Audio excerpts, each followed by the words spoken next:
Bonjour tout le monde et bonsoir. Ici Wilgens Lévis pour vous présenter un penseur de notre temps et le fondateur et dirigeant des classiques des sciences sociales, Monsieur Jean-Marie Tremblay. Monsieur Jean-Marie Tremblay en Haïti, ça vous dit quoi exactement? Ça me dit que c'est un beau pays avec des gens qui sont jeunes, qui sont chaleureux, qui ont du cœur, et puis qui ont le désir d'apprendre, de vouloir faire quelque chose. Le classique des sciences sociales.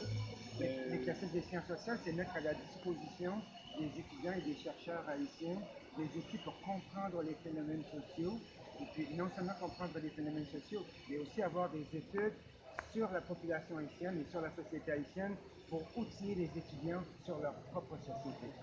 Est-ce que vous pouvez nous faire un résumé de l'histoire, de l'idée des classiques des sciences sociales? L'idée des classiques des sciences sociales, c'est de vouloir mettre à la disposition de mes étudiants, lorsque j'enseignais, de mettre à leur disposition des outils pour comprendre l'intérêt, par exemple, d'une discipline comme le travail social, où on s'intéresse aux problèmes de mésadaptation de l'individu à son environnement, de comprendre les problèmes de délinquance en voyant les outils que la criminologie pouvait nous offrir, de comprendre à quoi l'histoire pouvait nous aider à comprendre, de garder cette mémoire-là et de faire des liens entre les faits sociaux et puis la sociologie ou la philosophie. Alors, c'est de mettre à la disposition de tous ces étudiants. Donc, c'est vraiment à partir de mes étudiants, de leurs besoins, qu'est née la Bibliothèque des classiques des sciences sociales, pour qu'ils aient les outils intellectuels pour pouvoir appréhender. Et l'autre série d'outils que je mettais à leur disposition, ce sont les bases de données que je montais sur les problèmes sociaux. Alors, mes étudiants avaient le savoir qui avait été construit par d'autres chercheurs sur le sujet. Et moi, avec mes bases de données, les enquêtes sur le terrain que mes étudiants et moi, on faisait, on pouvait, on pouvait leur donner le goût de pouvoir poursuivre leurs études et puis de voir que derrière toutes les études qu'on fait, ce sont des êtres humains dont on se soucie et qui sont importants.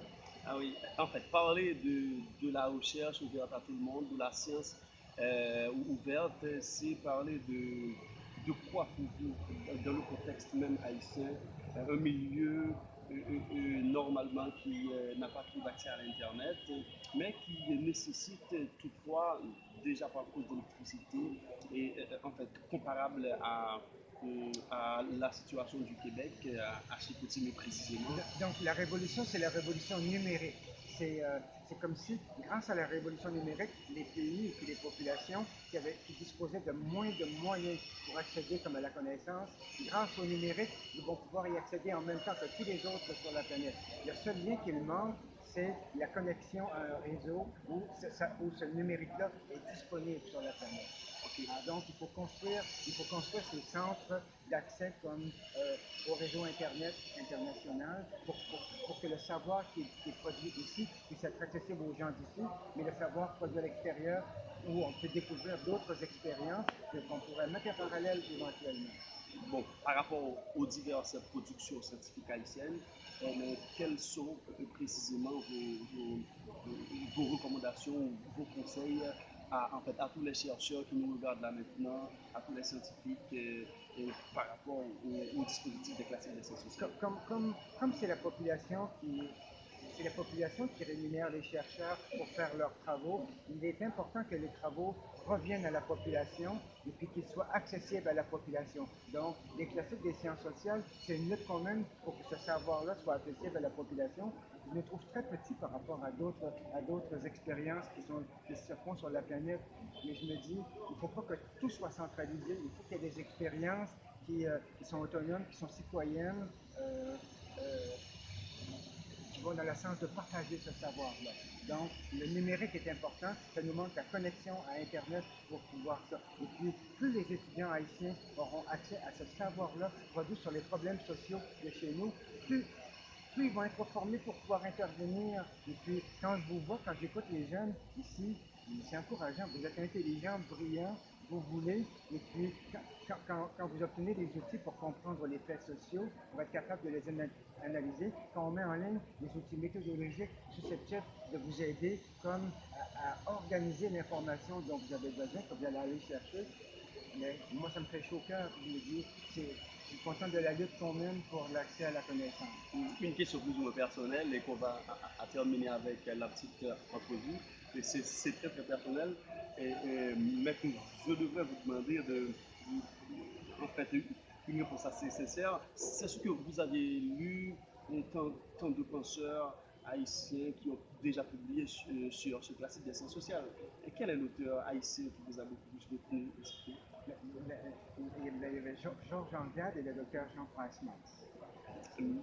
Au niveau des penseurs qui téléchargent maintenant leur texte ou bien qui vous envoient par email pour que ce soit disponible. Mais ce que j'aime le plus, c'est quand des étudiants haïtiens m'écrivent pour me demander des suggestions de lecture pour les aider à comprendre ce qui se passe en Haïti, mais ils ne savent même pas ils savaient pas que nous disposions de recherches de chercheurs haïtiens sur la population haïtienne et sur les problèmes sur lesquels ils travaillent.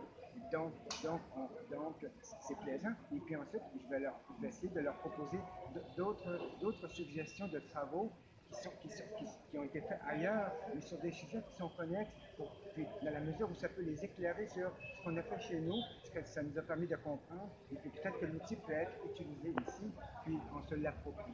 Okay. Un dernier mot, oui, un conseil. Je voudrais juste dire que dans la mesure où tous les travaux des chercheurs sont téléchargeables, mais tous les jeunes peuvent constituer leur propre bibliothèque et puis il ne faut pas nécessaire d'être connectés sur Internet, ils ne dépendent pas de nous. Donc c'est comme si ça met fin à l'aliénation de la dépendance envers l'extérieur. Et les classiques des sciences sociales, ce n'est pas moi, ça ne m'appartient pas. C'est comme si c'était un lieu public où, comme on est organisé en organisme à but non lucratif, la mission est de donner accès à ce savoir-là. On est comme au service des chercheurs et des demandes des étudiants pour rendre accessible ce savoir-là. Okay. Et puis, moi, je suis content d'y contribuer puis d'y participer. De voir autant de gens m'intéresser. J'espère vivre encore jusqu'à 85 ans pour pouvoir continuer. Merci beaucoup. C'était le professeur Jean-Marie Tremblay qui est en visite dans le cadre du colloque sur la science ouverte en Haïti. Et nous remercions dans la langage créole par nous parce que vous avez absolument ce travail. Monsieur Tremblay, merci beaucoup. Bonjour tout le monde. Merci. D'accord. Oui, j'arrive. Merci beaucoup. Merci, avec plaisir. Je garde un beau souvenir de vous. Merci, puis, ce sera en ligne. C'est riche, puis ça nous donne vraiment la motivation.